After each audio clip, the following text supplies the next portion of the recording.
My child, be still for a moment. I know how tired you are, not the kind of tired that sleep can fix, but the kind that settles deep in the bones from carrying something for far too long. I see it, and I want you to know, before anything else is said, that I have not forgotten you, not for a single day. There have been mornings when you opened your eyes and wondered what the point of trying again even was. Nights when your mind would not rest, when the same worry circled back, no matter how many times you tried to set it down. I was there in those quiet hours, not far away, not looking elsewhere. Close, closer than your next breath. I know it can feel like everyone else is moving forward while you stay exactly where you are, watching others receive their answers, reach their milestones, while you keep waiting for yours. I want to gently remind you of something. Waiting is not the same as being forgotten. A season of waiting is often a season of quiet preparation, even when nothing on the surface looks like it is changing. Think of a seed planted beneath the soil.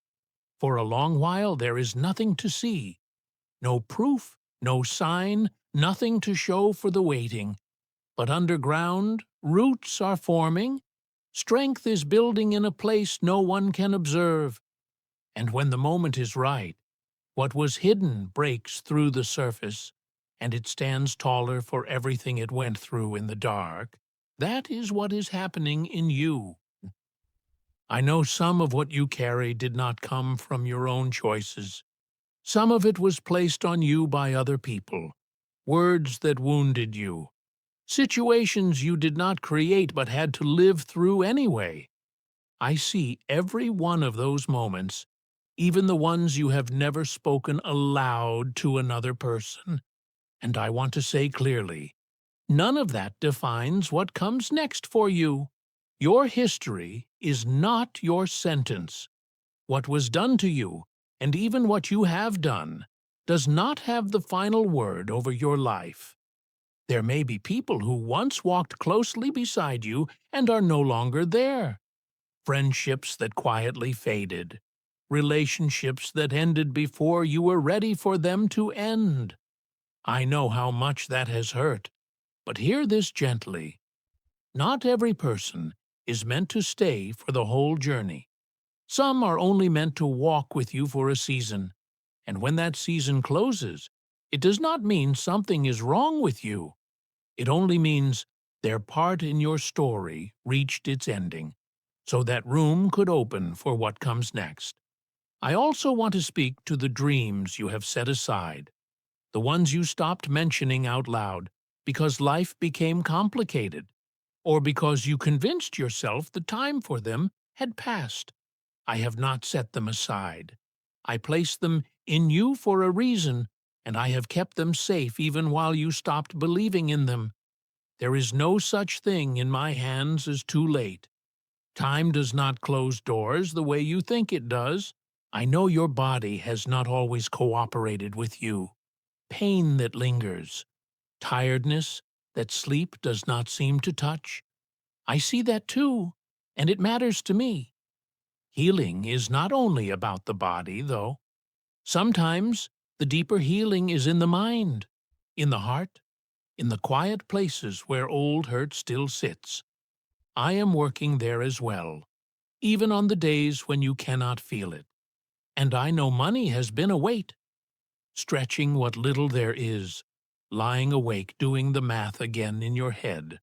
I will not pretend that pressure disappears overnight, but I do want you to know your present circumstances are not a life sentence. Doors that look shut right now do not always stay that way. Here is something I want you to hold on to.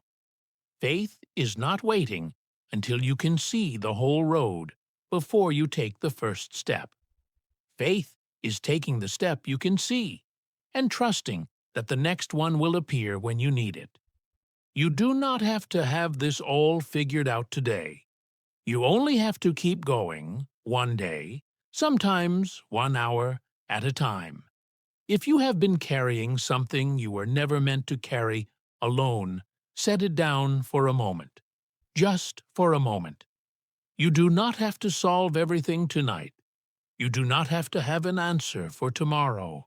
You only have to breathe and to keep showing up for your own life, the way you already have been, more bravely than you probably give yourself credit for. I want to remind you of something simple before we close. You are allowed to be gentle with yourself. Much of what has been asked of you has required strength, patience, endurance. But underneath all of that, you deserve the same kindness you so easily offer to others. Speak to yourself the way you would speak to someone you love who was struggling. That alone can change more than you expect. Wherever you are hearing this, whatever room, whatever city, whatever hour of your day, take one slow breath. Let your shoulders drop, even briefly. The road ahead will still have hard stretches. That is simply part of living, and there is no use pretending otherwise. But it will also hold small, unexpected moments of peace. Notice them when they come. Let them count. Your story has not finished being written. Whatever chapter you are in right now is not the final one. Keep moving forward at whatever pace is honest for you today. That is enough. Take care of yourself. You are not carrying this alone.